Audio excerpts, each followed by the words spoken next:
This is Right to Life Radio with John Girardi on Power Talk 96.7 and AM 1400, a production of the Right to Life of Central California. And now, here's your host, John Girardi.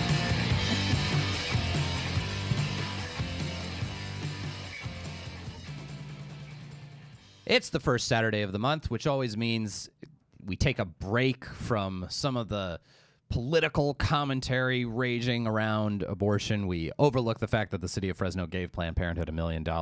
And instead, we celebrate our victories over the forces of abortion by talking about our happy stories, our happy and positive and sometimes thought-provoking and sometimes sad, but always useful stories from the sidewalk with Right to Life's Linda Talia. Welcome back, Linda. Thank you. All right. And yes, that was pretty discouraging. The $1 million, yeah. Yeah. Yes, which for those who don't know what we're talking about, a couple weeks ago, the Fresno City Council voted to pass on $1 million in state funding to the Planned Parenthood clinic on Fulton Street. That's your Planned Parenthood, our Planned Parenthood clinic, really, that we have our building next to. That, and $1 million. $1 million, yeah, could be.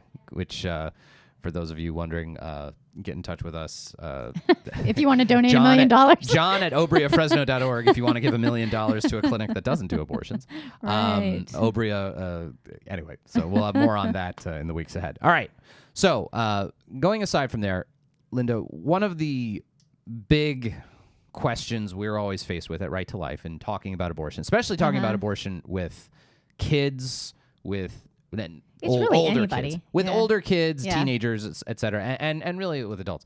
The constant, serious exception that people will often point to are abortions that happen in cases of rape.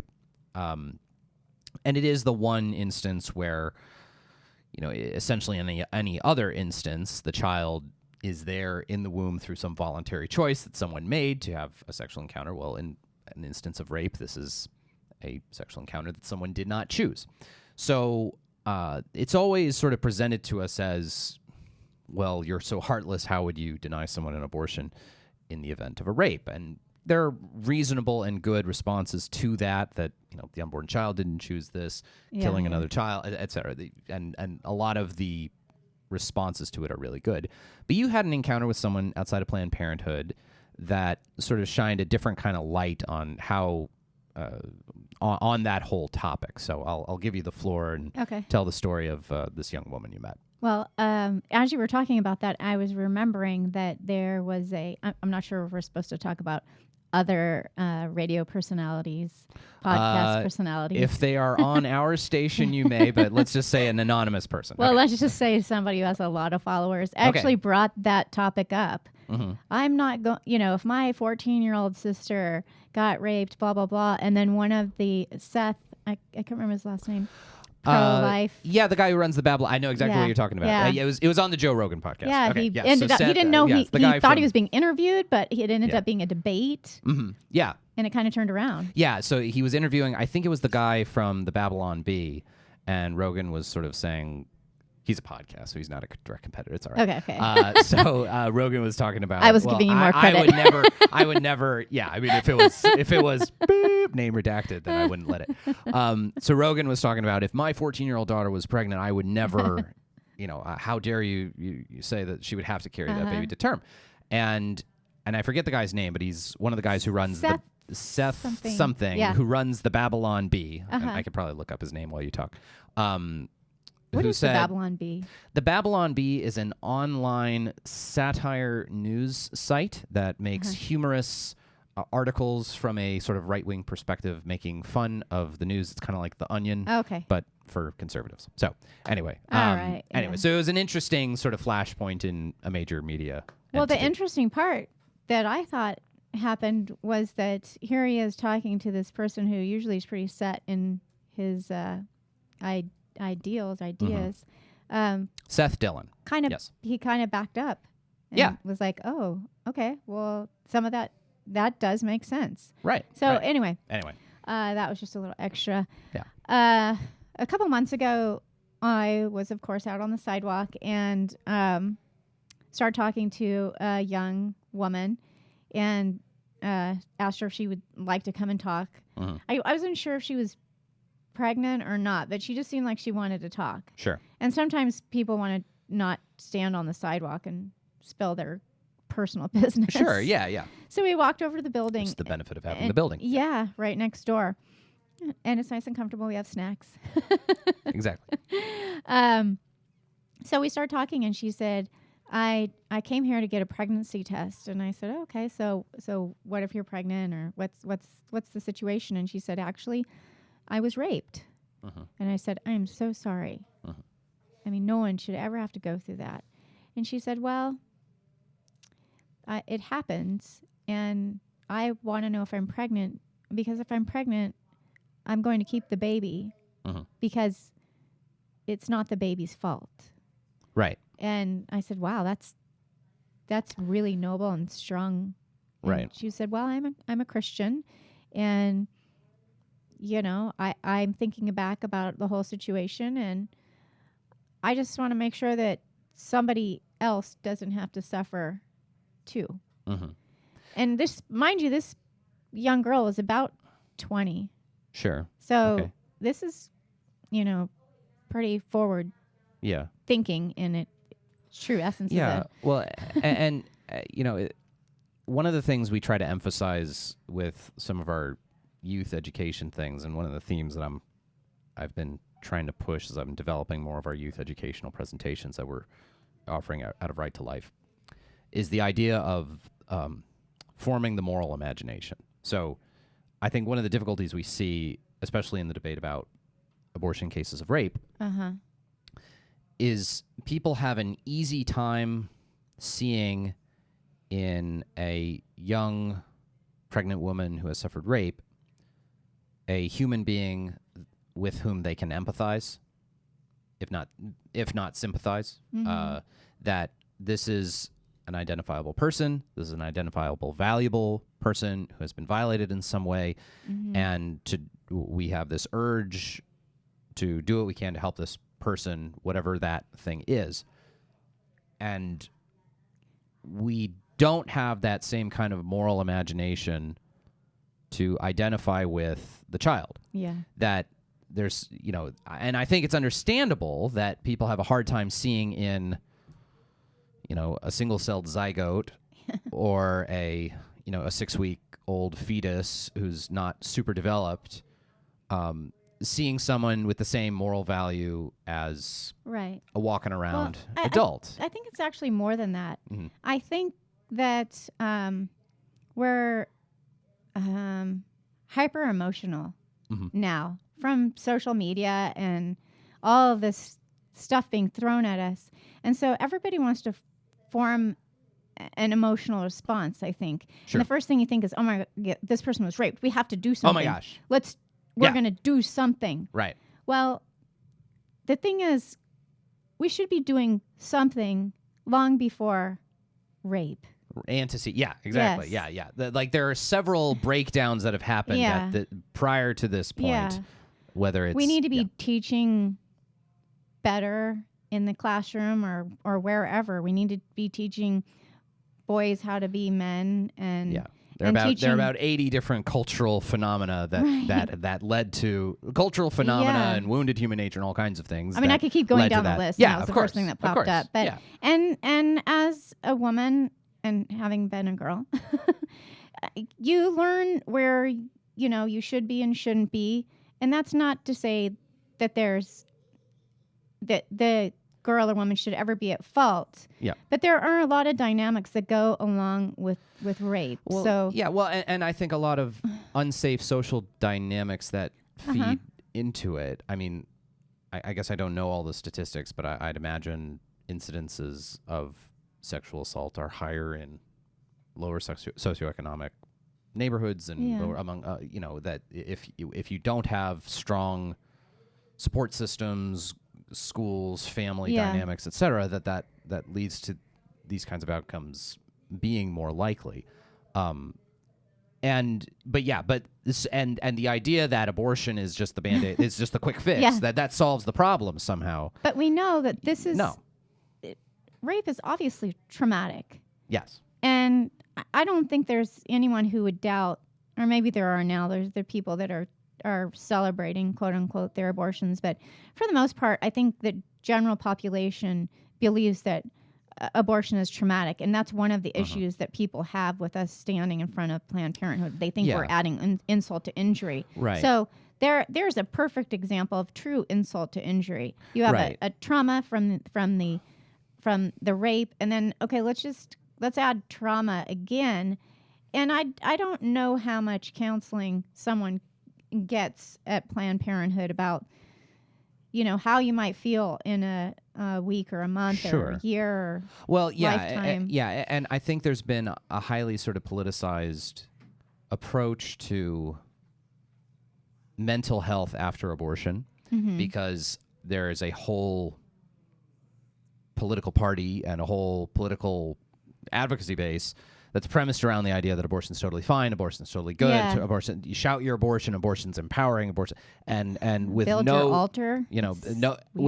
With no desire to acknowledge that actually there are lots and lots and lots and lots of women who go through the same kind, They're suffering. It's obviously a different kind of thing than miscarriage, but a lot of the emotional sadness and grief from miscarriage loss and other pregnancy loss can be seen in the abortion context, and there's just this widespread. Of course, it affects ending a pregnancy affects your hormonal balance, which affects your emotional well-being. And an incredible artificial arresting of this very natural process. Of course, it's going to impact you hormonally. It's going to impact you emotionally. Yeah. Yes. And so I think one of the things that we have to kind of break through with people is, talking about trauma, is the notion that is the carrying of this child and the having of this child and the continued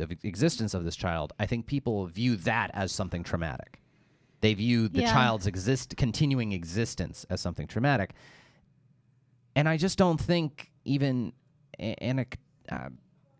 I think that's such a harmful thing. It is. That a human being's existence can be viewed as trauma just because of something evil that his father did, or her father did. Yes. Especially when I think about people I know, like there's a very prominent pro-life speaker named Rebecca Kissling, who is herself conceived in rape. She's just a mom. She's a mom and a lawyer and she's a normal walking around person just like you and me. And the idea that her existence should be viewed by someone as traumatic is right. It's almost worse than I mean, I don't know. Well, it's like it's an unbelievable kind of bigotry. Well, I think also one of the things that we kind of need to bring to light is the fact that pregnancy is an instinctual occurrence, and it is supposed to happen start to finish. And when it gets interrupted, there are all these different things that happen. Sure. Because your body starts the process, and you kind of you move through the pregnancy, obviously, and different things happen in different stages. And if you stop your body, just like we talked about, right in the middle, you're going to have to navigate that stuff, and that's something we don't talk about. We don't talk about it with miscarriage. We don't talk about it with we for sure don't talk about it with abortion, where I think that we need to make people aware that this is it is traumatic. Yes. All right. We're talking with Linda Talia with stories from the Sidewalk. We'll have more with Linda right after the break. This is Right to Life Radio on Power Talk 96.7 AM 1400.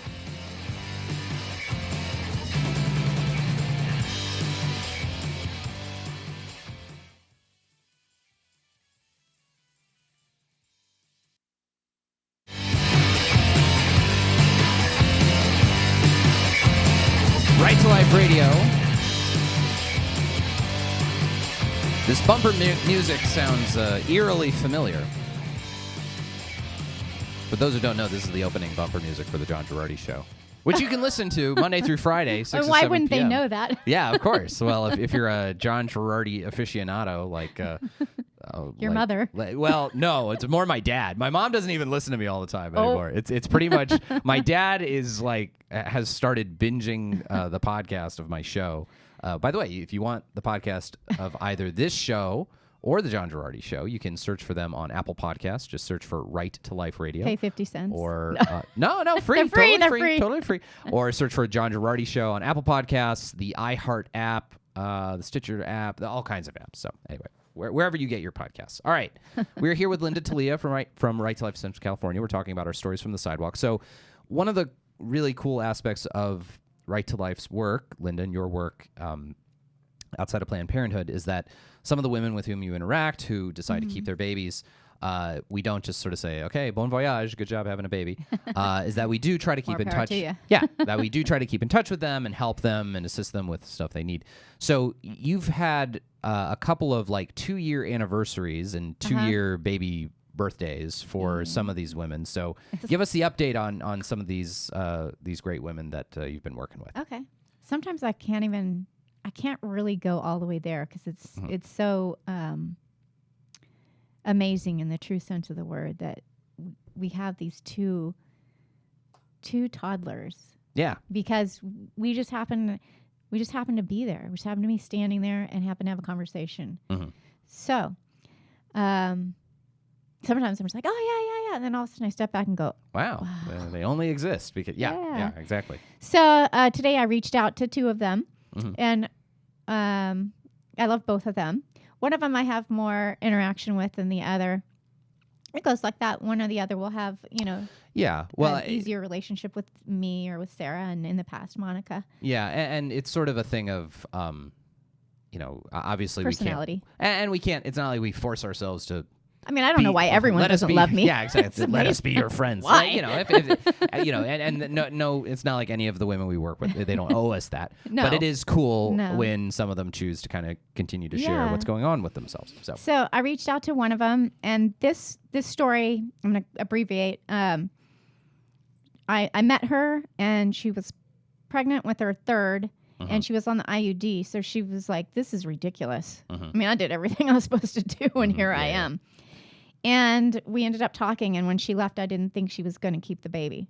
And then COVID started, and we reached out to each. Monica and I were sitting in the building, and she said, you call everybody. And I was like, no, you do it. Yeah. And so I did, and then found out that she said, oh, by the way, I kept my baby, and it's our first boy. Oh, wow. And so she had her baby, and we did a birthday party for him last year. And I've been in touch along the way. And then today I just said, hey, can you give me an update of how's life going? And she said, time of my life, thanks to you. Oh, wonderful. And I was like, well, that's crazy too, because it's 3 kids under 5-ish. Yeah. Well, speaking of someone with 4 kids, 7 and under, and a 5th one coming up. So. And that gets crazy. She sends me pictures and like he's hanging from the ceiling, basically. Yeah. And I love him. I don't know what I would do without him. Yeah. And I said, so tell me about you. What's going on? She and her husband started a business, and it's doing well. Cool. And then she's also taking classes online. And so she's doing all the things we talked about that she could do. Yeah. Because when you're in that crisis, you're like, I'm done. Yeah. All I can do is throw up. Yeah. Well, and I've often, not that we were in a similarly grave circumstance, but I have often found when I am struggling with something very difficult that I am working on, or my wife is struggling with something very difficult that she is working on, that having someone else to talk to, and usually it's each other for us, allows you to walk through it and realize, no, this isn't an insurmountable problem. I just needed to talk this through with someone. Yeah. And that's, I think, really the most invaluable service that you're providing with our ministry out there, Linda, is that you, especially for women who maybe don't have a very stable partner in their life, or don't have someone they can really, maybe they have strained relationships and don't have someone to talk with. Sorry, I didn't. No, you're fine. I mean, if you don't have that person, it can be... just have someone else to talk it through with. Right. It allows you to realize, no, this isn't the end of the world. Maybe this is something I can handle. Well, because the general perception of pregnancy is that you're not going to have a life after. Yeah. And I think that's being thrown at us by pro-choicers and, women's quote-unquote livers. And it's just not true, because you can. There are It's just different. Millions and millions of people who do. Yeah. Sometimes it's not even harder because it forces you to focus. Right. And then you focus and you get your stuff done rather than procrastinate. Right. So we had her, and then we have another one who she and her boyfriend came in, and he was like, I can't do this because I'm in school. And that was one where we ended up having a guy who would come out on the sidewalk, just happened to pop in after I called him. He didn't answer the phone. He came in and talked to the guy, and he's like, the family is going to shoot me. And he's like, dude, you just have to step up and be a man. Well, he stepped up, and they're still together. And then she sent us all these pictures of them as a family. He's still in school. And this baby toddler now is the light of their lives. And she said the same thing, like, thank you, thank God. Right. And, thank Right to Life, because I couldn't do what I'm doing without Right to Life and the supporters. And just so our listeners also know this, we because of this, because we've had these relationships, we've sort of developed a fund called the Mommy and Me. And that fund helps with the things that people were talking about that we weren't doing. And one of that is, we now can buy maternity clothes, and we do the baby showers. And now we just, I think 2 weeks ago, sent out some dinners to these second year moms. Yeah. So that's thanks to other people who are like, I don't know how to help. I can't stand on the sidewalk. I don't want to, Yeah. So here we are. Yeah. And if you're ever interested in contributing to that, you can go to rtlcc.org, click the donate button there, or you can give us a call at Right to Life at 559-229-2229. So anyway, thank you, Linda, for giving us the update, the 2-year update. And it's always good to have our stories on the sidewalk. All right. We'll be back on Right to Life Radio with Jonathan Keller next, after this break, right here on Power Talk.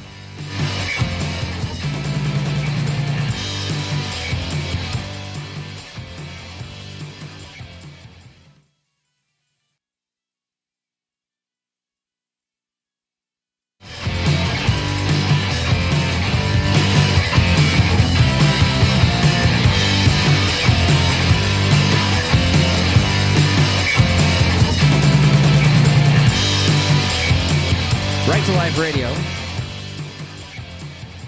John Girardi and Jonathan Keller rocking out to some Jamiroquai, like we're Napoleon Dynamite.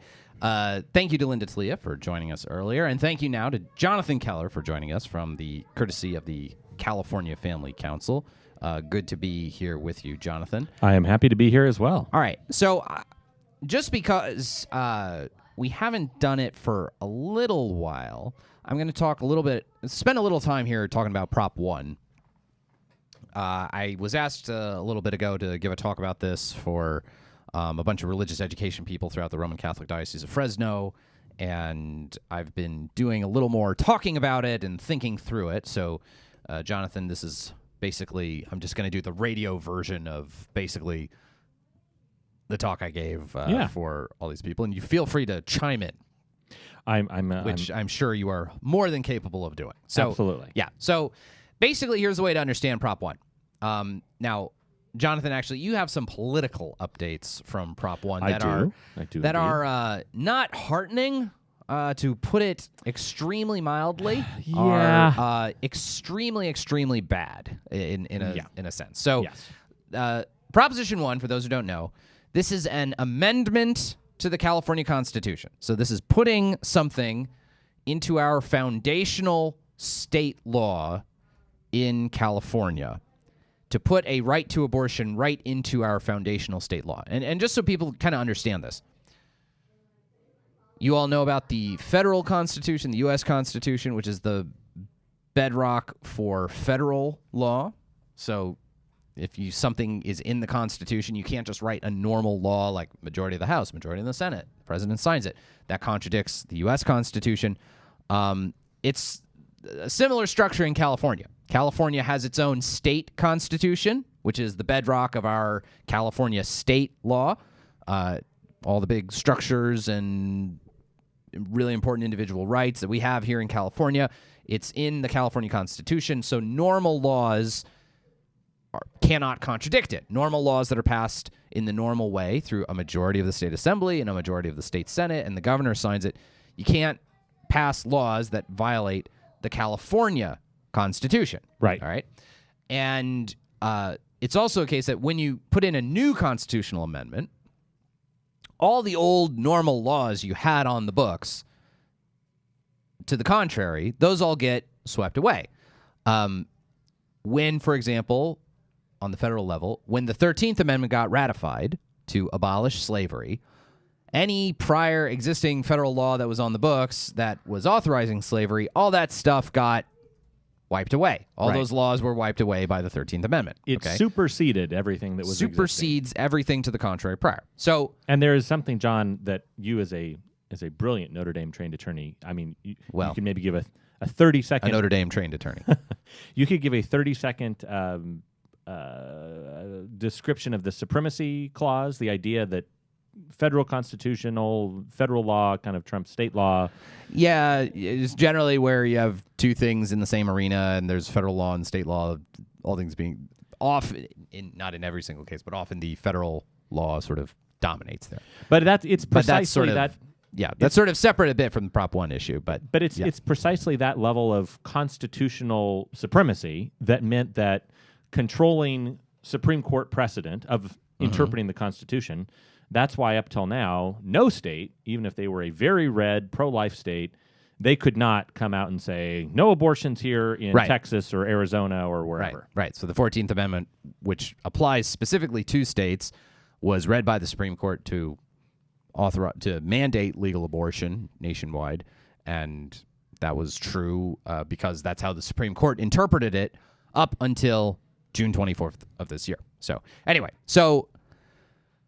basically, again, the California Constitution is our foundational law. It has more weight and takes precedence over normal state laws passed in California. Majority of the Assembly, majority of the Senate, governor signs it. We have existing laws on the books in California governing abortion and when abortion is legal and when abortion is not legal. And the existing law right now is abortion is legal up to fetal viability. And then after fetal viability, abortion is only legal if the mother's health is threatened, and that's determined by a healthcare professional, by some relevant healthcare provider. That's the law. That's established by statutes, normal laws in California. It's in the Health and Safety Code. Proposition 1 just says that the state will not interfere with people's intimate decisions, including with their right to choose an abortion. Not a pre-viability abortion, not an abortion at any time when the mom's health is threatened, but just an abortion. No qualifiers. So this is something that will be put in our state constitution. And the question is that inconsistent with the laws that are on the books, which only allow abortion before viability or when mom's health is threatened?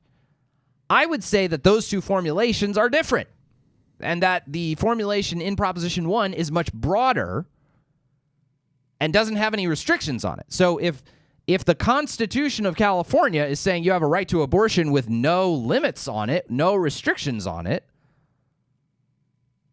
and existing California statutes say you have a right to abortion with these limitations, well, I would say probably this new constitutional amendment is going to take precedence, and that what's going to happen with this constitutional amendment is that it's going to wipe out California's existing abortion restrictions. The only restrictions that we have on abortion in California are that you have to have it has to be before viability, or if it's after viability, you can only do it if the mom's health is threatened.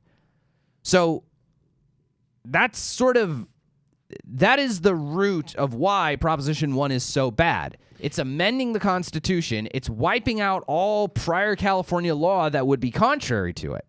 To clarify, John, on that point, if you took California's current law, I mean, the huge irony of this is that California's existing law is already quite permissive. It's quite permissive, and so there's two ways to put it. If you on the one hand put California's current law up against the laws in Europe, for example, this would be California's current law would be incredibly extreme, and it would be, wow, we way only more allow permissive than essentially any country in Europe. They would say, wow, we only allow abortion up to 12 weeks or 14 weeks or whatever. And here you're saying it can be up to 24 weeks, like up to viability. And then after that, you still have a loophole for the quote unquote life of or health of the mother. Not even life. Yeah. So on the one hand, current law at 24 weeks is extreme and an outlier for the entire rest of the country. For the rest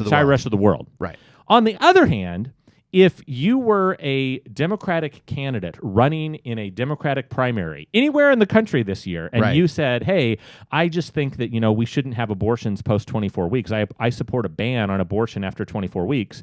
You would instantly... You would be chucked out of the Democratic Party. Yes. I mean, the current California law, ironically, is far too pro-life, and I use that with very heavy scare quotes. Yeah. It is far too anti-abortion for the modern Democratic Party. Right. And it's just amazing to me how incredibly extreme Democrats in California are on this issue. Right. Now, I guess the question... Now, this is obviously our interpretation of it, of how this would go and how Prop 1 is probably most correctly interpreted. I think that's how it makes sense. The problem is, and this is, I think, feeding into our argument, who ultimately decides what Proposition 1 is going to mean? Actually, you know what? I want to save the interpretation thing for the next segment. So beyond just, okay, this is legalizing third trimester abortions. We'll talk about the courts in California in the next segment. I think I'm going to save that for the next segment. The other thing, again, to recognize, which I think a lot of Californians don't recognize, is the public funding aspect of all this. Yes. So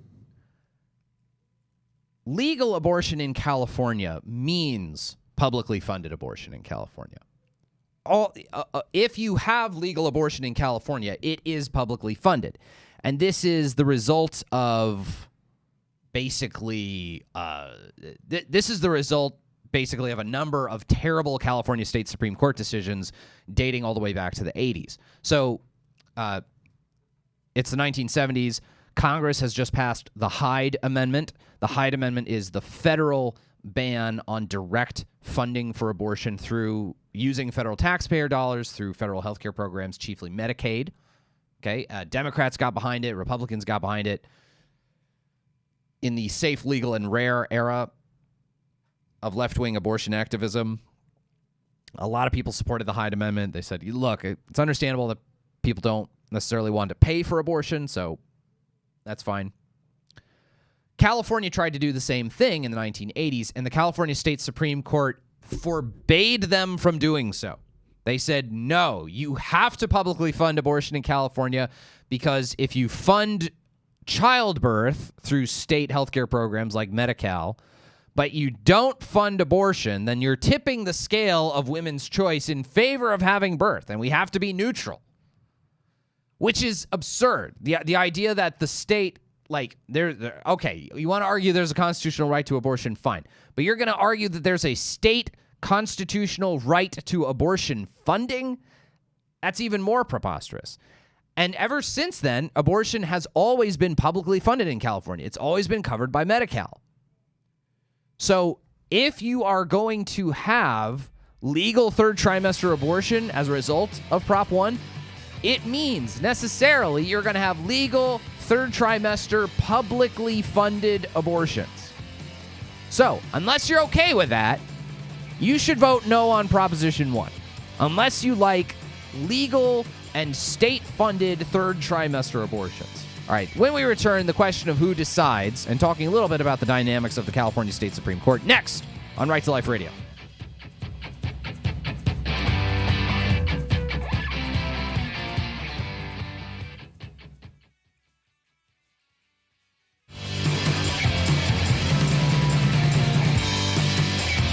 This might be the perfect country and western song. I like it. Maybe that George Jones song about writing the perfect country and western song might be better. Anyway, Right to Life Radio, thank you all so much for tuning in. You know what we should do on this show sometime, producer Raphael and Jonathan?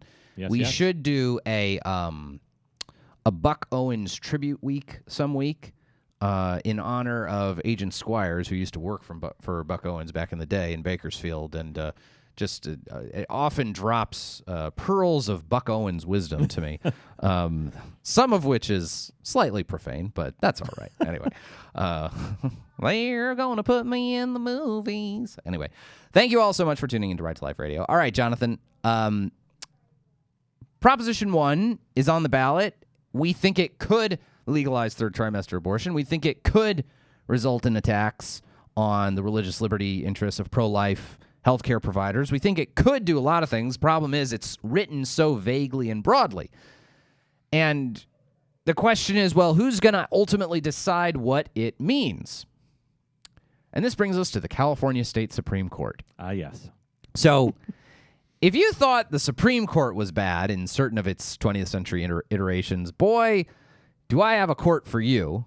And that is the California State Supreme Court. So in case you're wondering, like, well, how would the California State Supreme Court interpret Proposition 1? Would they interpret it as allowing for no restrictions on legalized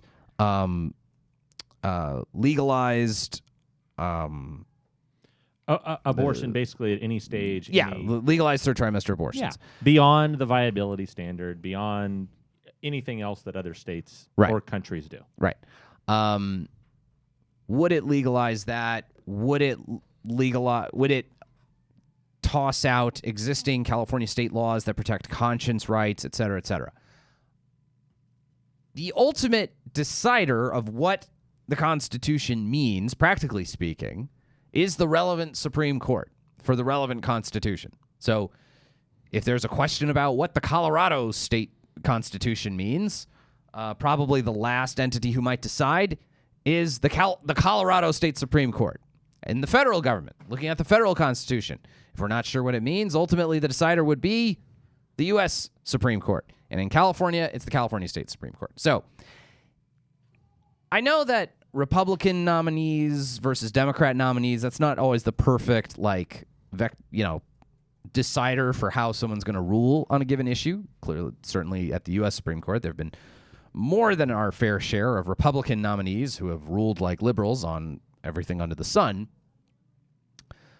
But it's often a pretty useful guide to give you a sense of the political and maybe ideological makeup of the court. The California State Supreme Court has 2 Republican nominees, one of whom is retiring this year and will be replaced by Gavin Newsom. The other 5 currently on the court are all Jerry Brown and Gavin Newsom appointees, and Gavin Newsom's going to get to appoint, I think he's getting to appoint a new Chief Justice for the State Supreme Court also, because the gal retiring, I think she was a Schwarzenegger appointee, and she was the Chief Justice of the California State Supreme Court. So Proposition 1 is going to be interpreted for us by 6 Democrat appointees and 1 Schwarzenegger appointee. Schwarzenegger was also pro-choice, by the way. So I would say the odds of it being interpreted well or interpreted narrowly or interpreted in a way that wouldn't expand abortion rights significantly is slim to none, especially when the authors of Proposition 1 had every opportunity to make it more narrow and more focused and more specific, and specifically didn't. Now, Jonathan, I think we'll close out the show with some of the numbers. So the polling is not good. No, that is correct. And, Yeah. and I will tell you, part of the problem with this, John, is a huge frustration I have with the difference between issue polling and actual What people election voting. Yeah, what people will actually look at when they vote. And so, this is particularly true on the abortion issue. I mean, it's for years it's been called the abortion distortion. That doesn't just apply to law; Yeah. it applies to policy. Yeah. And on the one hand, you have a exciting new poll from Rasmussen that came out that said, "Hey, 79% of people don't think that abortion should be legal late term in the 3rd trimester." But They also have a one that says 71% of people plan to vote yes for Prop 1. so that's the problem, is that most people don't like late-term abortion, and yet when given the text of Prop 1, they all of a sudden think Proposition 1 is totally fine. Yes. So we're facing an uphill battle when it comes to Prop 1. All right. We'll see you all next week right here on Right to Life Radio.